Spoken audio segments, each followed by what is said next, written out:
I want to go over the Rama yana a little bit more in depth.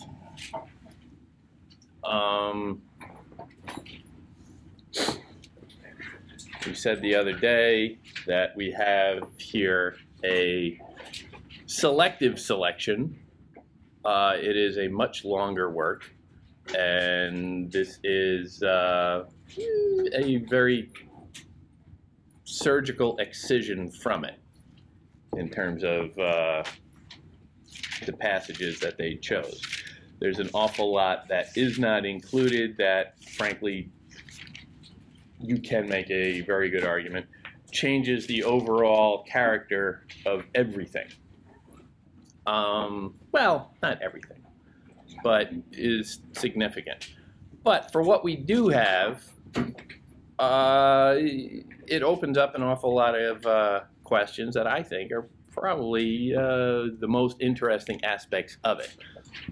I don't expect anybody to come out of this reading having, a great sense of expertise in this particular field. I don't think anybody's going to be able to go and, discuss this with any great confidence in terms of its broader context. But what it does is it lets you in just a little into how a different and parallel culture from the ones that we have been looking at in, let's say, ancient Greece and the Eastern Mediterranean in general and the Mesopotamian Valley, how a parallel text handles many of the same questions. And it gives you an interesting alternative where you can start to see commonalities between them and distinctions. And in that distinction, you see like a whole new culture flourishing. This is, even though it's presented here as as prose, this is originally a poem, originally an oral poem. It is in its total somewhere around like 25,000 couplets. So do the math, that's like, 50,000 lines, which is, what did we say the other day? Like 1.5 times the Iliad and the Odyssey combined or something like that. So, it's a project to read through the whole thing. The specifics of it, however, are fun. And that's what I really want to focus on here today. We don't have the whole thing. We're not going to read the whole thing. You are free to, and I encourage you to, on your own time, at some point in life. But for what we have, I really just want to zero in and see what we can make out of it. Because there's always something. Okay, let me see. Well, first of all, Kevin, you did very well the other day. I know you were a little anxious talking about it. But we just sort of scratched at the surface. I want to bring you in a little bit more. Who else is there? There is somebody else. Right. Okay. Angel. Yes. Right.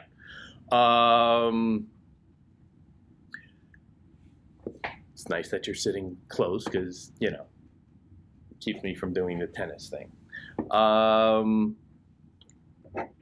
We talked a little about it in general the other day. But I just want to recap a little bit.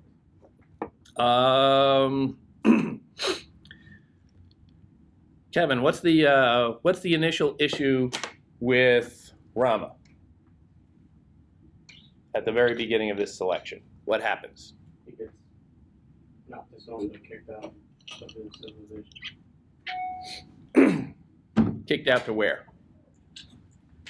to the forest to go on his own journey through life, kicked out from being king from her stepmother, and having the stepmother's kids turn into royalty rather than him, and he goes through this whole. Okay. Why does the stepmother do this?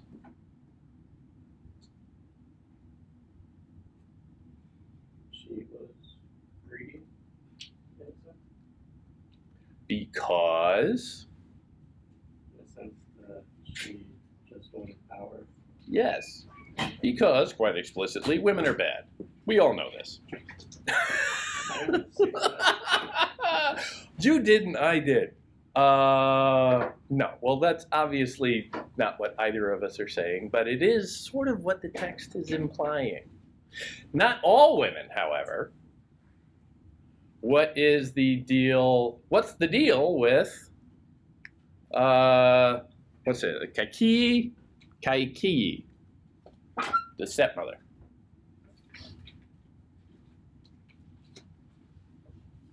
So you're asking. Yeah! Oh, That's not just a rhetorical question. she is. You're asking like what? Why did she banish him? She banished him for.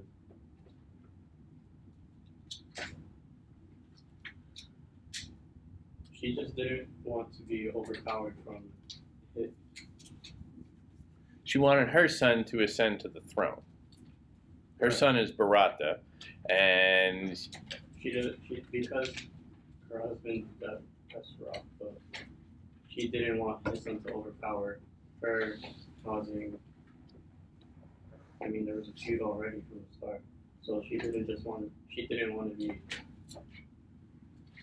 I don't want to say taken advantage of, but like overruled in a sense by his kid rather than her own. Like, oh, okay, this is my kid. Let him rule, whatever. Let him make the decisions rather than your kid. right. She, as one of the king's wives, Dasratha,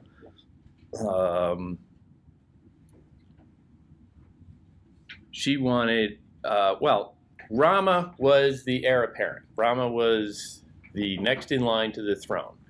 Dasratha was getting up there in years, and this is the time you start to consider these things. And continuity in any, in any government is important for maintaining stability, political stability. And so designating an heir is, it's not something to be taken lightly. And Rama was next in line, and he was, you get the sense, broadly acknowledged as the best candidate for this. Correct? Yeah. Another question. Where was Rama's mother in this? She was there. She objected. She said, what are you doing? Don't go away. Stay here. I can't live without you. So, but Bharata's mom had more of a sway on the king than she did. No, wait, it actually says no because I don't know, since a divorce, I guess, the separation. It's not a divorce or a separation, really. But yeah, she says is that she has no power to actually like influence the king. Like, hey, stay here. You're gonna be the next prince. Why isn't it a divorce or a separation? What? What? Polygamy. Yeah. Why bother with the paperwork when you can just get married to another one and, you background the one that you don't really like so much anymore? Yeah, there are more than one wife in this equation. There is more than one wife.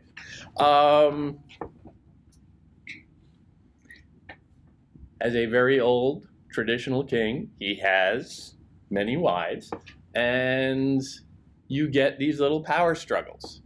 And this is not unheard of in ancient literature, especially around this question of royal lines and the transmission of a throne. The polygamous marriage was fairly standard. But what is the sign that this might be changing a little bit in the story? The son and his wife, they live in a relationship where it's just a single couple. Rama and Sita. Rama and Sita. They are, they are husband and wife. There is nobody else in that relationship. And they seem to have a fairly ideal marriage. As opposed to, obviously, the king, who is clearly being forced to banish Rama, and Kaikeyi, I'm going to keep butchering these names. Kaikeyi, Bharata's mother, says that, well, the king is too distraught to talk to you, so I'm going to break the news myself. You're out, pack your bags, get the hell out.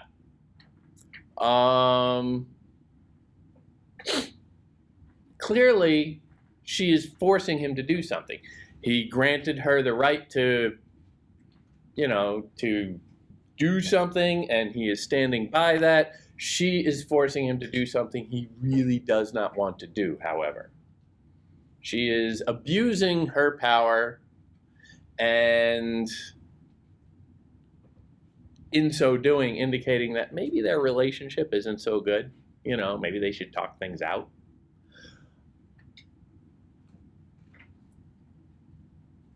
But that's a polygamous marriage, where the rival power structure that evolves out of that, where one mother will advocate for her son in opposition to another mother with her son.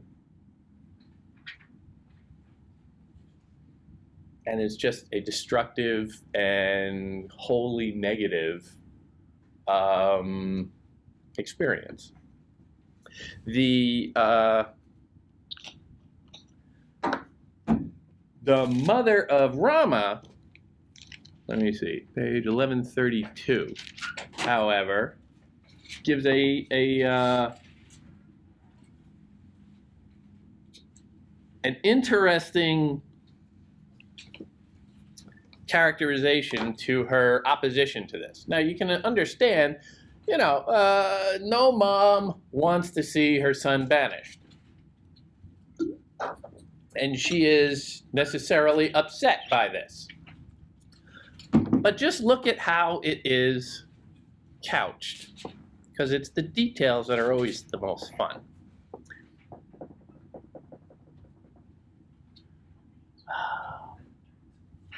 This is my page 1132. About halfway down, she says, "Without you, Rama, the fire of separation from you will soon burn me to death." Yikes. I don't know about you, but that seems, well, on the one hand, it's understandable mother hyperbole. Some moms can be a little overreactive sometimes. Let's face it, we all know that mom probably very well. But the fire of separation will burn me to death. Separation is the key word here, as far as I'm concerned, because what she is saying is that she is so attached to her son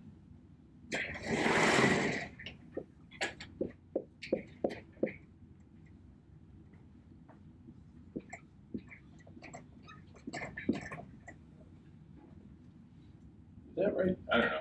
I always think I put too many or not enough T's in things. She is so attached to her son that she cannot imagine being separated from him. Now, this is a deeply emotional bond. But when somebody says, the fire of separation will soon burn me to death, is that a sign of somebody who is thinking rationally at that moment? Nah, not really. You can say, well, again, understandable. She's a mom. She's losing her son for 14 years. And it's not like, he can come back to visit or even call. This is a serious thing to her. But the heat generated around that comment will burn me to death. The intensity of that is a little shocking.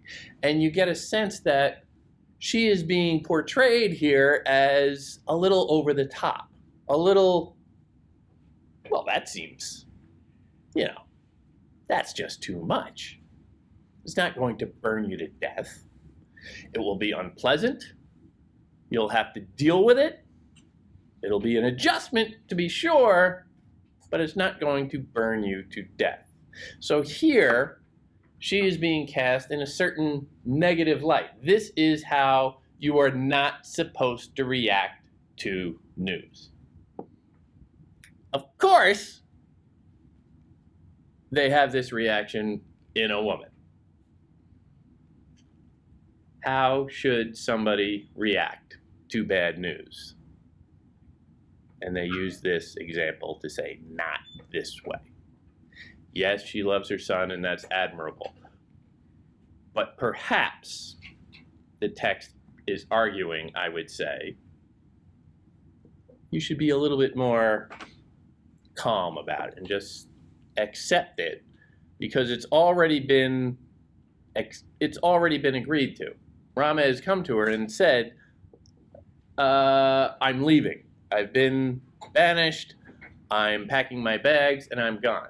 We have already had the curious equilibrium with which he accepted the news and just, oh, okay, I thought I was going to be king this morning, but now I learned that I have to pack my bags and leave and go live as a hermit in the wilderness for, 14 years? Okay. He accepts it immediately. That is a curious and conspicuous example, I would say, of the text arguing this is how you should accept good news or bad news. With equanimity is the SAT word. But you just accept it. Good news, bad news, you take it, you don't let it overwhelm you, you don't let it jostle you, you don't get emotional about it. You accept it. Okay, this has happened. What's next? That's exactly what Rama does. He accepts the decision, he doesn't rebel against it in any way, he goes about executing it immediately, making the best of it. This is supposed to be an example. This sort of literature, and we see this all over the ancient world, is supposed to be teaching people the proper way to behave. Again, the word that we talked about the other day, probably misspelling that too, dharma. Of course, this marker's dying on me. Which is ethics, it's conduct, it's a host of meanings all built around a general concept of how to behave. What is the proper code of conduct in life? And you see Rama held up continually as an exemplar of it. He will occasionally be used as a little bit of a question mark in that, but for the most part, he's the example you're supposed to follow. He is the idol for everyone. And you can see that in the different reactions. We spoke a little bit last time about how Lakshmana, his brother, gets very mad. And he says, we got to change this. And he gets pushed back. Said, no, it's done. Let's not do this. and they find a way to work together on this, and Lakshmana ends up leaving with him. They go to Sita. And anybody who's ever been in a relationship can tell you that, well, you know, conversations like this generally don't go well when you just show up and say, honey, I'm home, but I won't be for 14 years. Yeah, and she was the last one to know, right? She was a little out of the loop for a while there. Again, you know, word to the wise. Don't do that. Maybe that flew in the ancient age. Not so much now. You let your significant other in on this stuff or you're going to pay for it for a long time to come. The difference there is she pushes back a little on his plan and he accepts it. Because in distinction from his mother, she doesn't pitch it in terms of her personal loss. She doesn't say, how can you do this to me? She pitches it in terms of, well, no, I'm your wife. My place is with you. That's what it means to be married. And all of this is again in serious contradistinction to the polygamous model, where, you know, if one wife wants to go on a long trip, well, yeah, what's it to me? I get Tuesday nights off then. Because she makes her argument on the basis of Dharma and says, this is the right thing to do, not for me, but just for righteousness itself. She wins that case and she gets to go.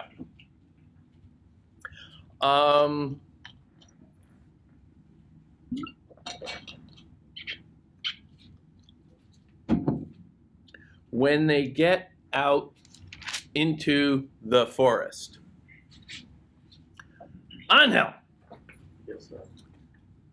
tell me about, I'm going to butcher this, the demoness Serpanaka. Is that the female that's in love with Rama? Or is that the... 1137, yeah. Okay, so basically the demon, she's a demoness. She's portrayed ugly. Apparently has red hair and is ugly. Oh, redheads. Yeah. Redheads are nice.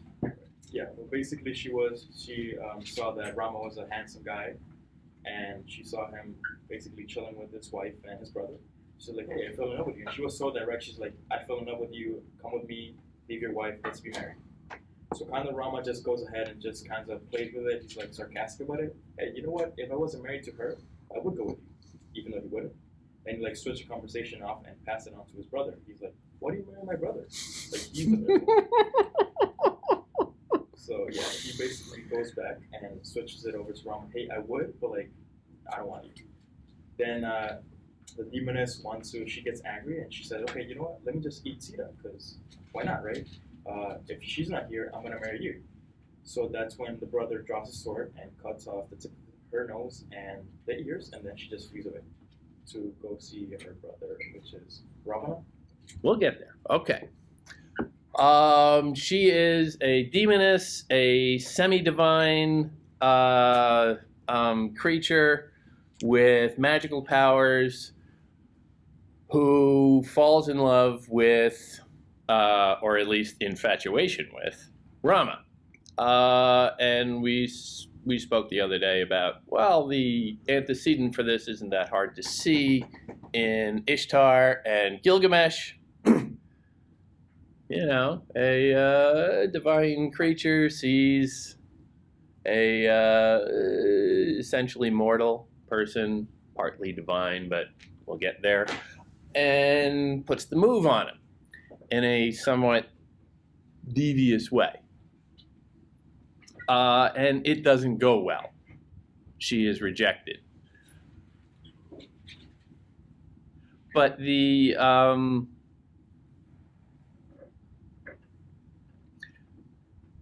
specifics of what, again, the description of her that you alluded to are interesting. You know, the red hair thing. Yeah. You know, redheads.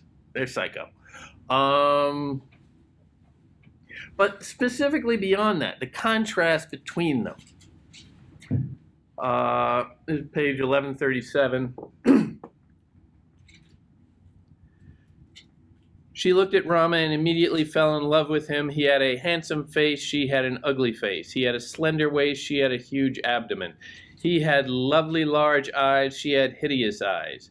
He had lovely soft hair. She had red hair. I'm not sure about the difference between soft and red. That seems curious to me. I don't know. He was young. She was haughty. He had a sweet voice. Hers resembled the barking of a dog. He was able. Her speech was crooked.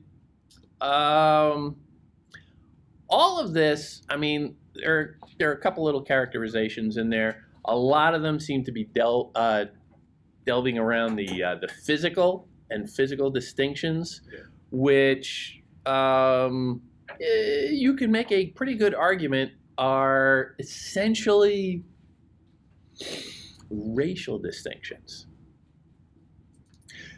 She is put off by how different they look, or he is put off by how different they look. She is infatuated with him because he is some sort of an ideal of beauty, and she is so different than he is. It's a curious characterization of what is evil, because she is put forward as a kind of monster. And the evidence for this is largely a physical description. Why? I don't know. Throughout basically what we've been reading, like stories and basically this, I don't know. They do a lot of vanity, looks. Basically, if you're handsome, like you're like a god, or I don't know, like a prince, but if you're like ugly, you're basically like a demon or like a mortal. It's like, I guess, power. Like beauty equals power. Yeah, maybe. But how do you judge beauty? I guess for what she's saying, maybe like symmetrically wise, because in other stories, basically, like he has handsome features, like he has broad shoulders or like a broad chest. Maybe his jawline is a little bit more chiseled. They don't mention this here, I guess, but in other stories, I know they have. But standards of beauty are vastly different from one culture to the next. So it makes sense for, in some parts to be, about the chiseled jaw or something like that, the six-pack abs. Right. Other times it'll be a little bit different. So that's not surprising. But the fact that they are dwelling on it, suggests to me, and again, I'm just making it up off the top of my head here. Well, not quite. The standards suggest that they are dwelling on appearance a little bit, on how the demoness, and this is all basically her judgment, is making very superficial judgments. She is judging him on his appearance and judging herself on her own appearance as well. This is all through her perspective. The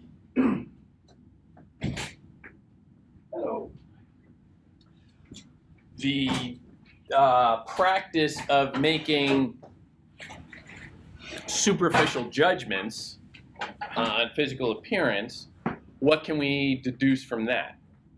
Who would do that? what do you mean? What sort of a person or creature, or intelligence, let's say, would base judgments almost exclusively on how one looks? Oh, maybe an insecure person? Maybe an insecure person? Think in more general distinctions than that. Good or bad? It's bad, obviously. Bad, yeah. Obviously. Not so obviously, but yeah, in the terms of this story, at this moment, she is making a largely physical distinction based on appearances, and we are being told simultaneously that she is bad. Thus, exterior concern, physical concern, anything to do with what you can see is naturally suspect. And here we're starting to see a little character of the culture come out, because we can see what they think about, or the authors of this text, let's say, which is, I would argue, the culture at large, what they think about appearance. Is it something to trust? Well, I guess in this case for Rama, yes, because he has ascetic belief, right? He basically, and he overall you see him like try to do good by others. He basically left this palace to please his father, to achieve divinity in like the highest sense. Because if he actually did that, he goes to heaven. But I think in this case for Rama, yes, and for the demon as well, because she's bad and she's obviously like dwelling on that, vanity-wise. So I guess yeah. Okay. But she's not citing any of that.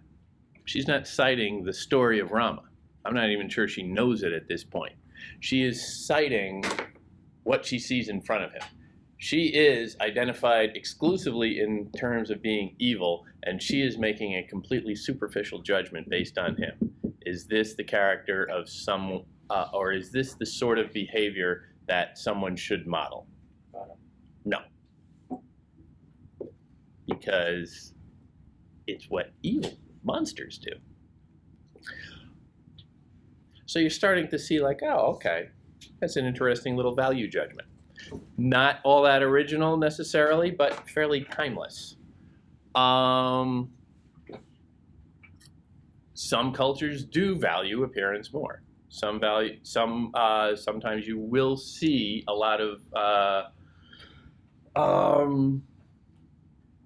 portrayals of characters in ancient literature where it is, it's the homely guy who's the hero.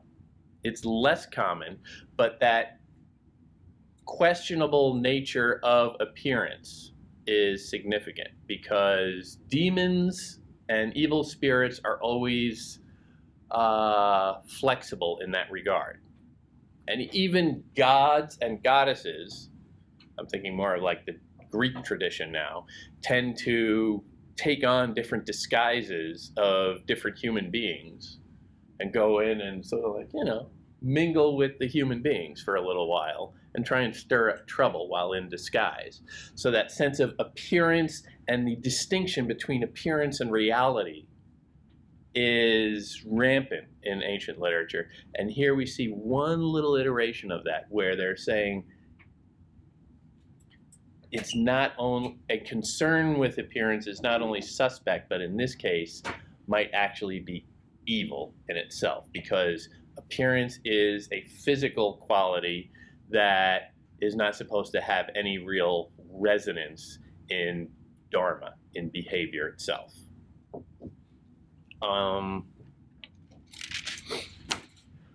Ravana, as you said, is the brother of this demoness. Who is Ravana? Kevin! He is the person that captures Person? character. Partly demon? Yeah. Okay. He captures Sita, and based off like how the first demoness was looking at Rama appearance-wise, so was he. So he was just looking at appearance, and he captured her, saying that he loved her and everything. And he's like, okay, you're mine now. He didn't really care about Rama in any way at all. Like, Why does he want her? for looks, really. Yeah, he falls in love with her, at first sight, let's say. Technically, yeah. Again, he sees that Tinder photo and proffers a wedding proposal right there. Is that a good move? Just saying, maybe you want to go out on that first date at least. Again, the distinctions or the descriptions of him are telling. Ravana had 20 arms, 10 heads, was broad-chested and endowed with all the physical qualities of a monarch. He looks like a king. somewhat monstrous perhaps, but he looks like a king. All the physical qualities of a king. And this comes right after a description. She ran to Lanka, Suparnika, in a palace whose roof scraped the sky. A palace whose roof scraped the sky. What does that make you think of? It's a pretty big place. What's that? It's a pretty big place. It's a pretty big place. It's a oversized place, perhaps. A really big palace. And hey, we all know size matters. Yes, I went there, but for a reason. Think about in Genesis the story of Babel, the Tower of Babel.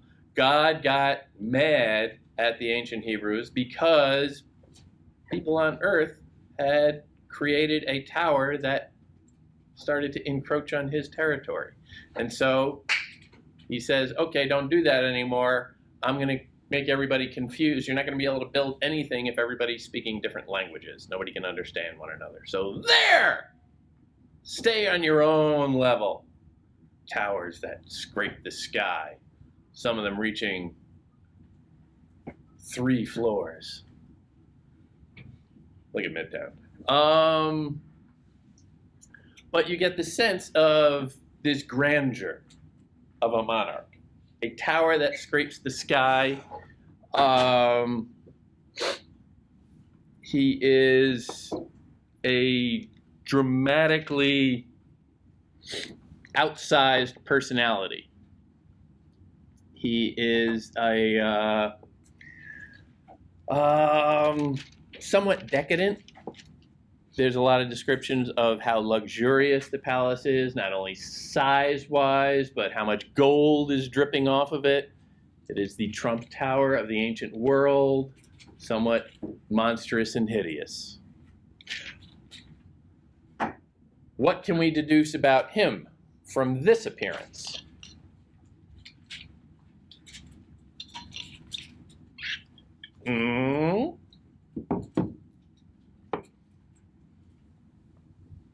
Kevin? He's the leader of the demons. He is a leader not only of the demons, but he is a king. He is the king of Lanka, which is essentially a city-state here. It is you get the sense, a highly sophisticated, highly developed city-state.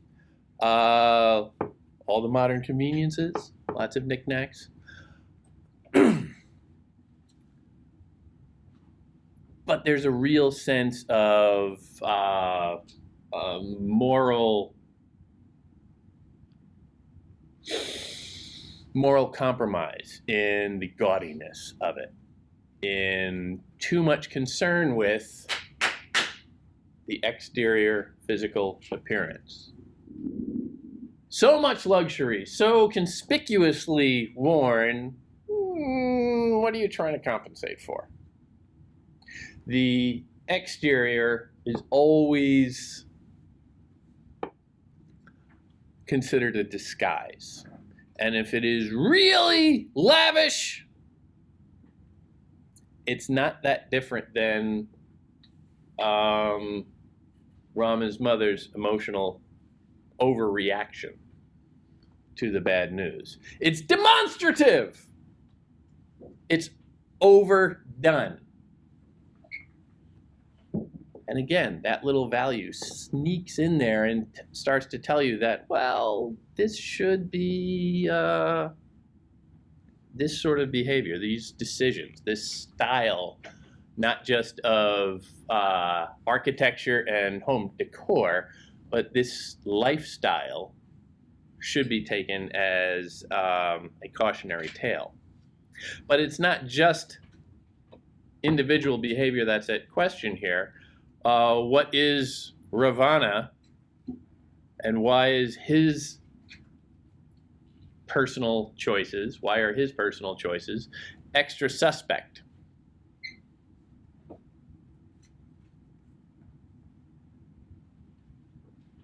He's a king. He is. He is a monarch. He has great power. And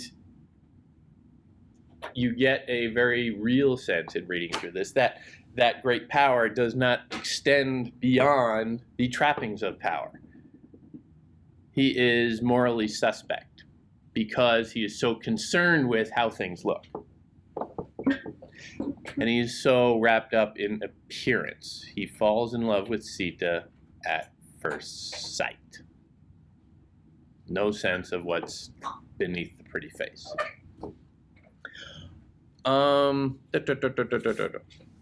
Angel, tell me about the golden deer. So Ravana obviously fell in love and started lusting on Sita. So basically, he told his sorcerer cousin Marika, he's like, hey, you know what? I like her. Let's do this. How about you turn yourself into a golden deer that's irresistible? You have gem-like features. And what we're gonna do is basically distract Rama and his brother Lakshman. And I'm just gonna capture her. I'm just gonna enchant her. If that doesn't work, I'm just gonna kidnap her. So they do that. It's good to have a plan B. Yeah. At first, Rama is like, Lakshman knows what's happening. That might be a demon. And then Rama says, hey, you know what? Why don't we capture it? If it is a demon, I'll kill it. I'm strong enough. If anything, if it's not, I'll just keep it for myself, So it happens. He goes away, kills it, and then the golden deer screams in Rama's voice, help Sita and Lakshman. Lakshman knows it's a demon because Rama is so strong a deer couldn't, or a demon couldn't actually defeat him. But that worries Sita, and she says something really offensive to Lakshman, like basically if you don't do this, you have something against me, or you have something against your brother. Then Lakshman is offended, so he goes and helps Rama. But he actually says, hey, to Sita, hey, if we come back and you're not here, I just warn you, you're gonna be kidnapped. So then basically Ravana comes in, tries to enchant her, but then he fails, so he just kidnaps her. Right at the beginning of all that, I'm looking at page 1141 in my book.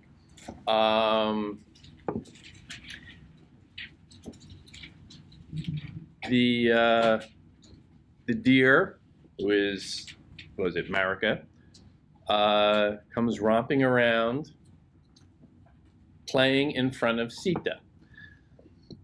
And just look how this is described, and look at the words that jump out. It was very playful, jumping about and chasing its tail and spinning around. Sita went to gather flowers. She cast a glance at that extraordinary and unusual deer. As she did so, the deer, too, sensing the accomplishment of the mission, came closer to her. Then it ran away, pretending to be afraid. Sita marveled at the very appearance of this unusual deer, the like of which he had not seen before, and which had the hue of jewels. What's being dropped here? What do we notice about this?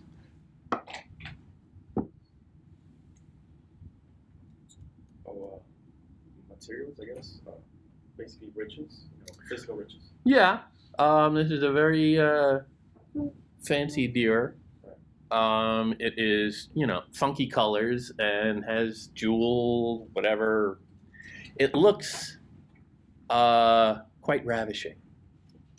And we are told that it was, behaving very conspicuously too. It was very playful, jumping about and chasing its tail and spinning around. Oh, it's adorable!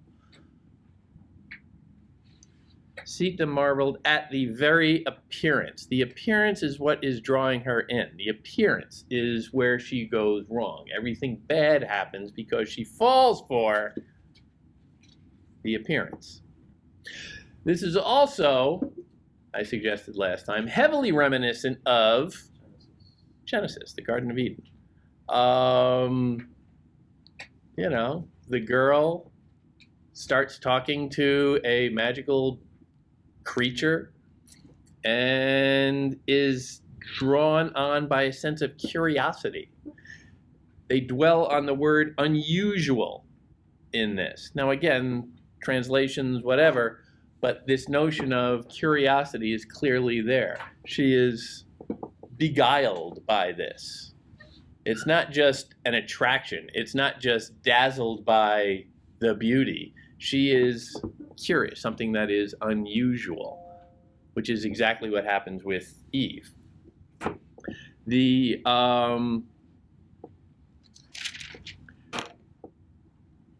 reactions to this are particularly telling. What is Lakshmana's reaction?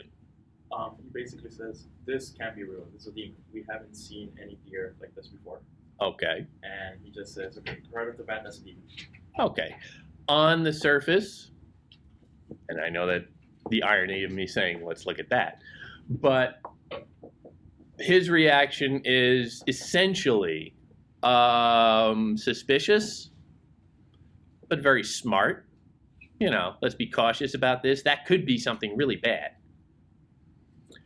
which is also a sign of some paranoia and being a little walled off.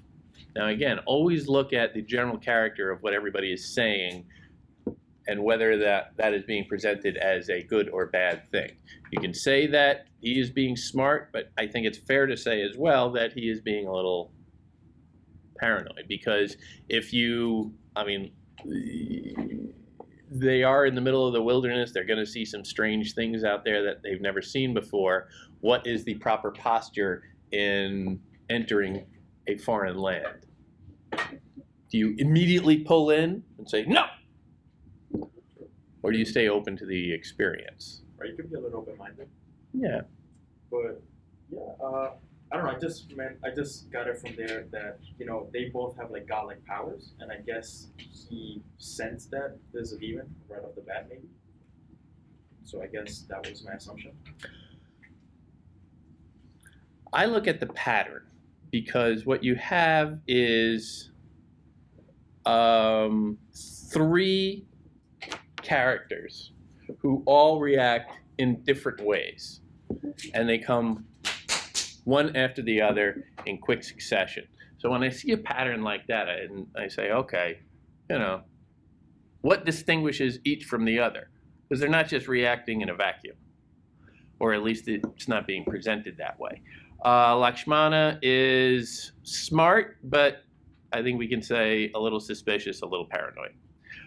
Sita is a little curious, which you would think, well, that's good, but she's also very enthusiastic.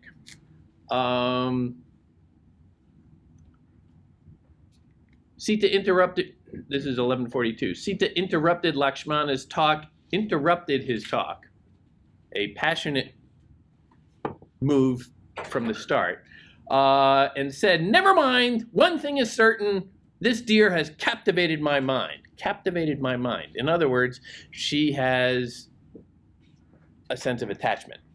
She has lost that equilibrium, that rational posture that we have seen heralded as the proper way to engage in life. So this deer kind of tested their faith, I guess. It is a test of faith. It's a test of their individual character, because you're seeing characters be brought out here. Remember, Lakshmana was also characterized as the hot-headed response in the banishment initially. So he is being manipulated here a little bit also. Right. And they both come up. Those are the first two that you were given, and then we're given Rama's reaction. And for him, you generally look for, well, what we've seen how the bad examples are. Now, what's the proper way? And Rama's reaction is, what? Let's hunt it. What? I said let's hunt it, right? Yeah. He says, I am curious too. Curiosity, then, is considered good. Curiosity is something that should be embraced. But it's a cautious curiosity that says, okay, we don't need to go enthusiastically after it. We just need to, okay, we will embrace it, and we'll embrace this difference and try and make use of it in a constructive way. What is the proper thing to do? Well, he says, kings and royals hunt all the time. It is the proper thing for a king or royal to do. I am not quite a king, but I am certainly a royal. It would be thus appropriate for me to hunt this, which is both an ability to, it splits the difference between, you can see, Lakshmana and Sita. He is indulging the curiosity, but also maintaining a little caution. There's one way, there's the other, and then there's the right way, right up the middle. And we see that replayed again and again and again.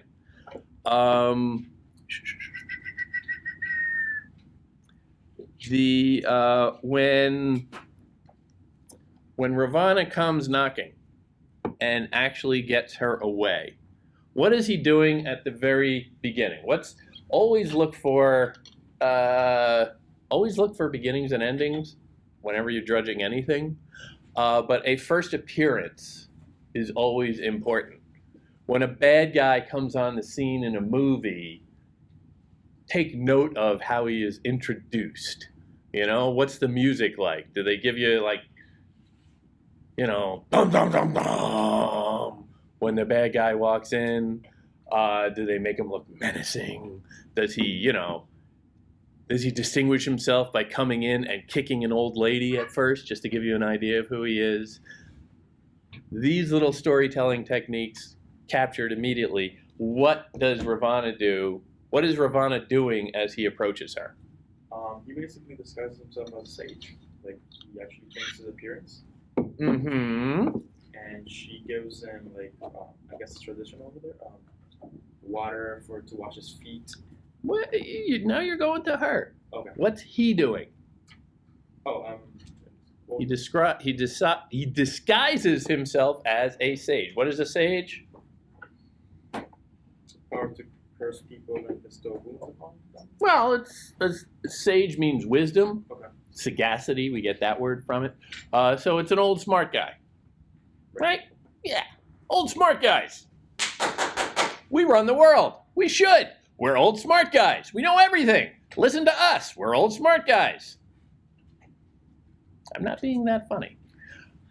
Old smart guys should be listened to, right? In all respects. So, yeah. Very good. Some to a certain extent. To every extent? No. What, I will ask one more time, what is Ravana doing as he approaches her?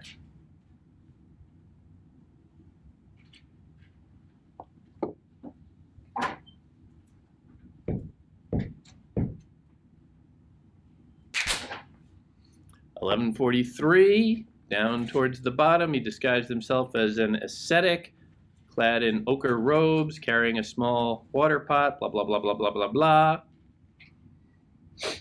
Ravana came near, and though his heart was filled with lust, he was chanting Vedic hymns. Chanting Vedic hymns. Lot going on in that, in just a couple of clauses. First of all, his heart was filled with lust. Is lust good? Generally, no. I don't want to know about your private life. We won't tell your mom. Lust would be bad, because lust is surrendering to an emotional enthusiasm, surrendering your equilibrium, surrendering that reasonable posture with which you're supposed to greet the world. I think we can all see that. Lust is bad. Does he walk up and say, "Hi, I'm Lusty"? No, not really. Generally, that's not a good move when you're approaching a girl. Word to the wise. I've been there. He does not. It's in his heart, but of course he does what? He's singing What? poems. He's singing the poems. He disguises himself. Yeah. So he controls, he suppresses his emotions, right? Yeah. He suppresses them. He hides them. He puts on a different appearance so that you would never know. But the poems, as you call them, are significant. What are Vedic hymns? Here we get a little bit more in-depth culturally. The Vedas, V-E-D-A, V-E-D-E-S, they are plural, are ancient scripture. They're old ritualistic texts in Hindu culture that describe the practice, the priestly practice for Hinduism. When you see references to that here, it is almost always in association with power. Power. I talk a lot about power, I know. I have none. I'm an English teacher. But here, he is approaching singing Vedic hymns. He is wearing a kind of priestly garb, superficial, and the role of the Vedas is very important because it is a sign of a religious authority, a specific priestly caste that controlled access to the spiritual realm. That's what a priest does.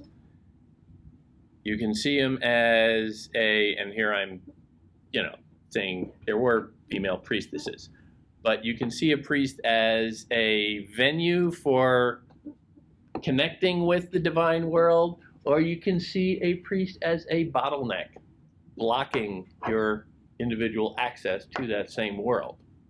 And here he enters specifically singing Vedic hymns. What does that suggest?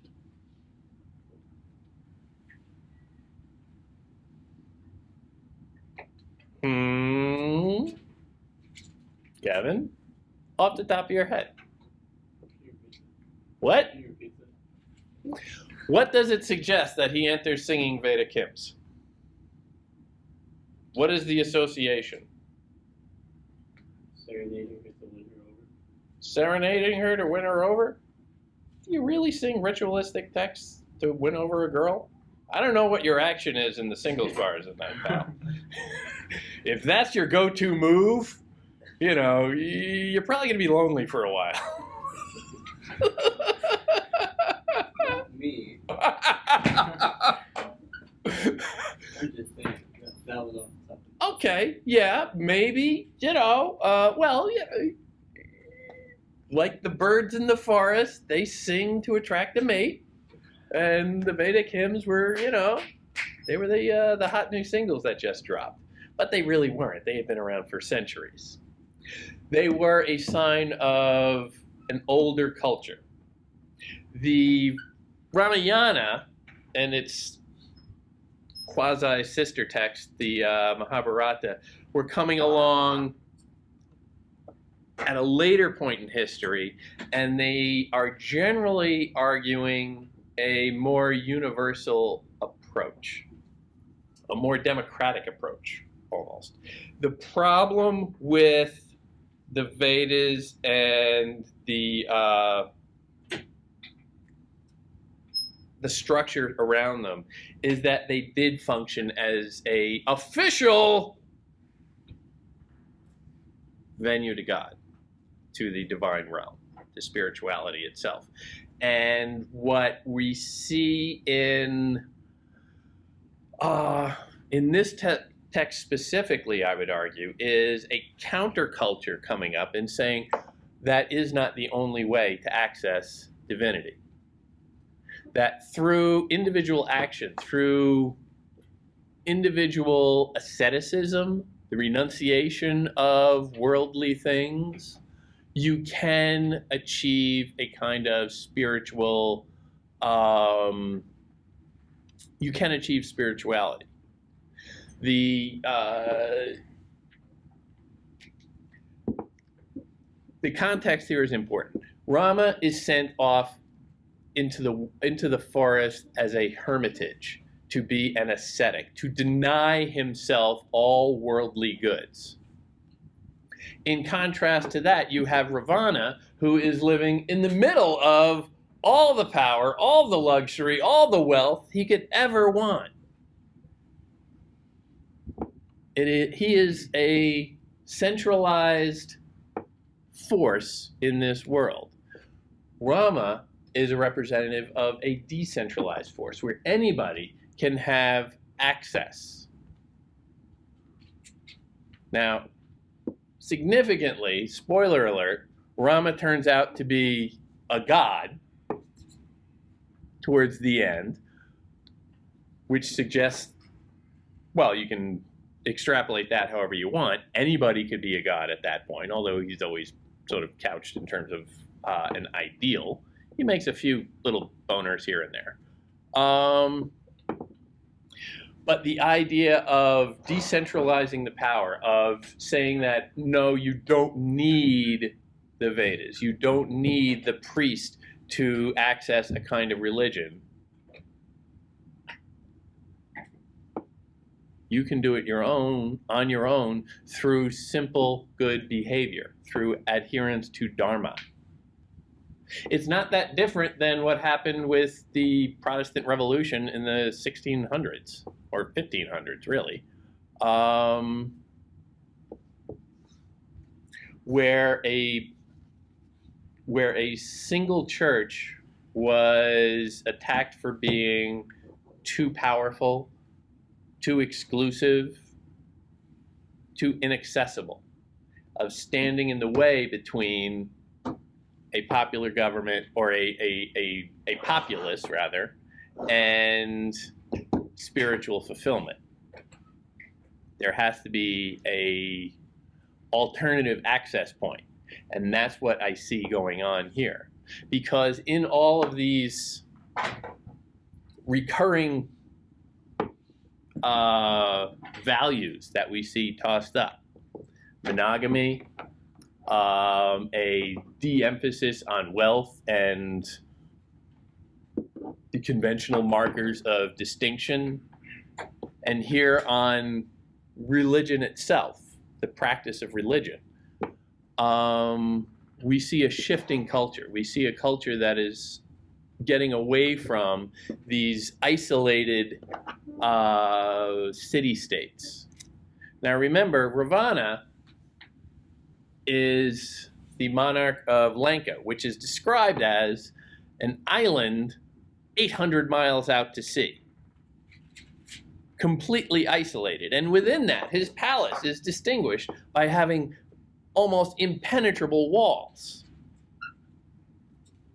The emphasis is always on his isolation, on his distinction from everything around him, instead of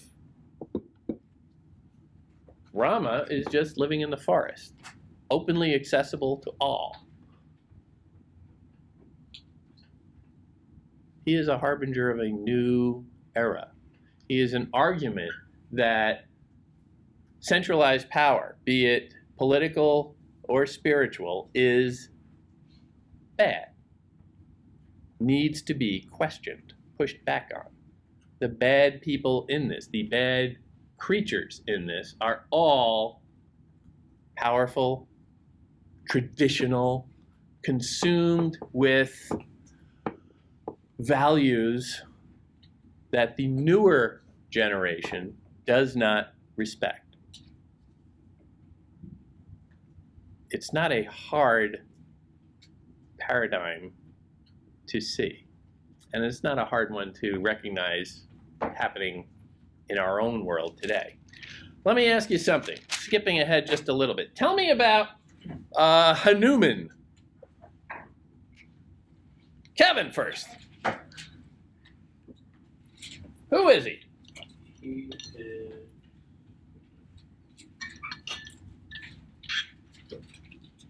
He's identified as a lawyer just like Rama himself, and he was brought to help and serve alongside Rama. Brought from where? To Lanka. No, Lanka is where Ravana is. Hanuman is, well, describe Hanuman to me. He's basically like he's giving himself to Rama in order to help him. Yeah, that's telling me what he does. Who is he? What's he from? Give me a physical description.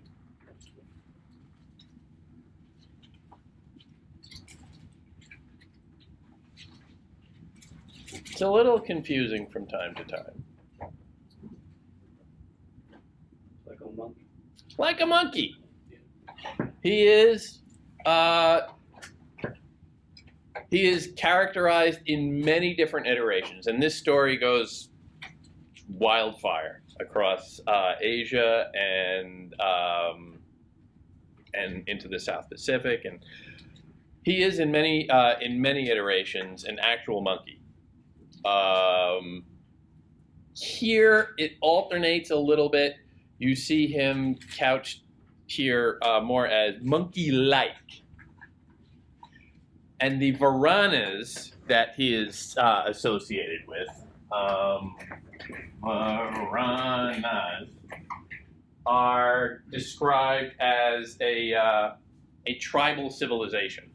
Benares. What's that? Is it Benares? I don't know. Pronounce it however you like. He is from a tribal civilization to the south. The Ramayana is largely coming out of the north, I believe it's the northwest of India. So we have somebody from far away, a civilization from far away, and they are described as, what was that again? Monkeys. Now, I am not going to delve too deeply into this characterization, but I think we can all see some overtones. It's uncomfortable when we get to this point, and when we start talking about it, it gets really uncomfortable. And every time I read this, I think, do I really want to talk about that?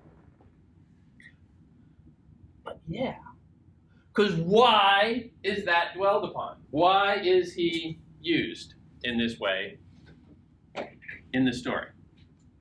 Anna! He's strong. He basically goes and rescues the princess. Yeah, he's kind of the hero. I'm not sure exactly what Rama and Lakshmana, who are so all-powerful, were doing at that point. They couldn't find anyone, but they lean on Hanuman.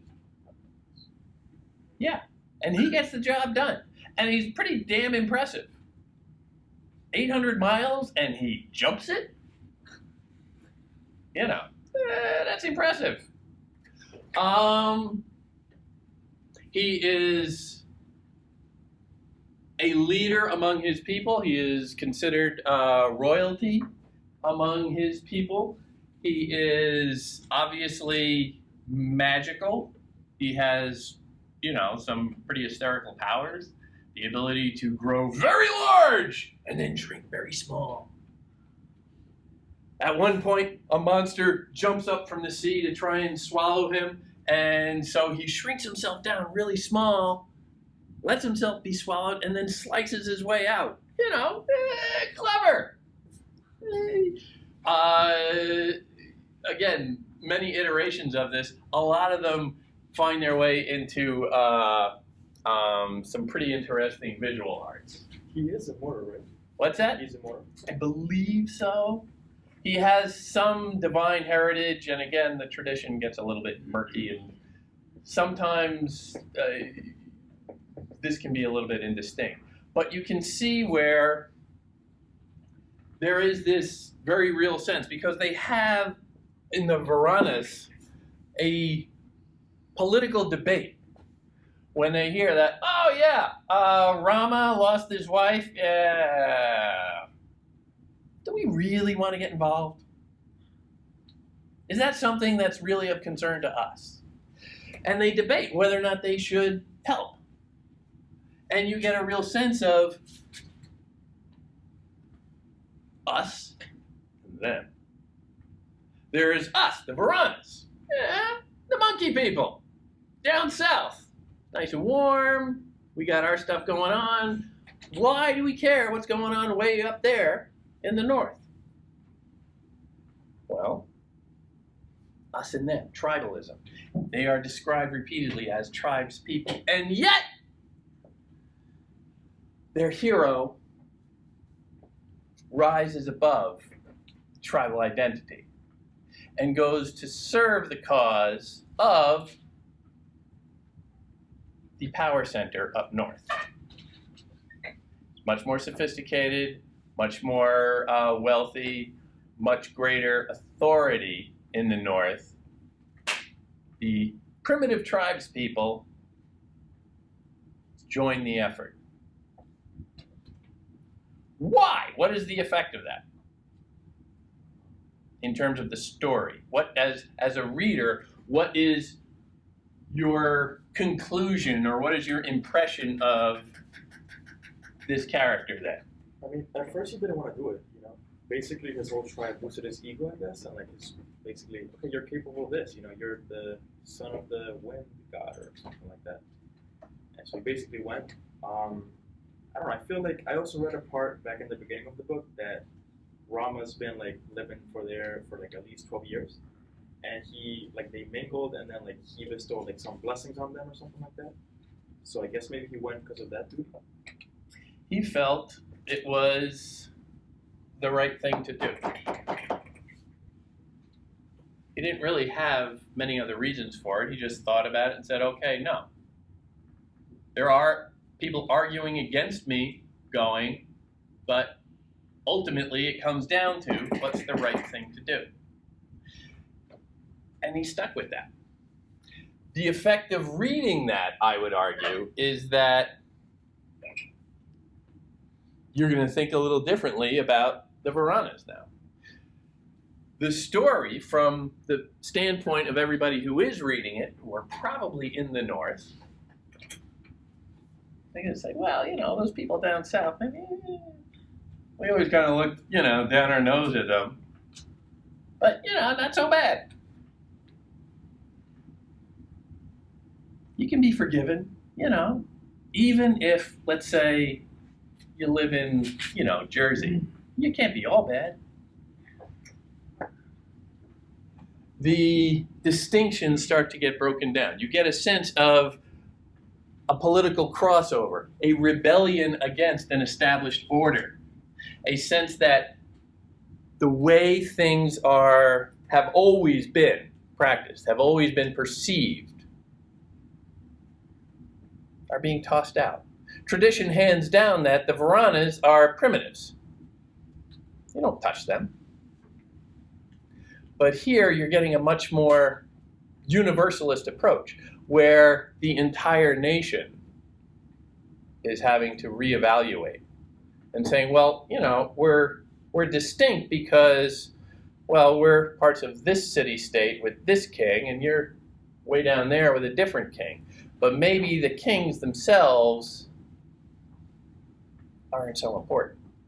Maybe the kings themselves and all the holders of centralized authority and power are just getting in the way. Maybe they are more the problem than the solution. And being able to question that and poke holes in that theory. That's how revolutions begin. That's how people become free. That's how change happens. And that's what I see this text doing. Little by little, in tiny little moments that slip by so quick because you're just scanning and like, what is this? This huge story that's so sprawling, and You got to read all the footnotes and what is this and this and this and that, and you're flipping back to the introduction and trying to get, no, what happened? Oh, I missed like 700 pages at the beginning, and this is what happened there. And you're just lost. But if you just bore down on what you've got, little tiny snippets, little moments can start to speak values to you. And once you see that, you can get a sense of what this is trying to do. Because that text is trying to do something. It's not just, playing around with you. It's trying to affect the way you think, trying to impart some values to inculcate you into a belief system of one way or the other. And you don't have to buy into that system, but being aware that it's happening and feeling out what those beliefs are, that's just fun. And it makes you a little bit sharper going out into the world and embracing a massively diverse world.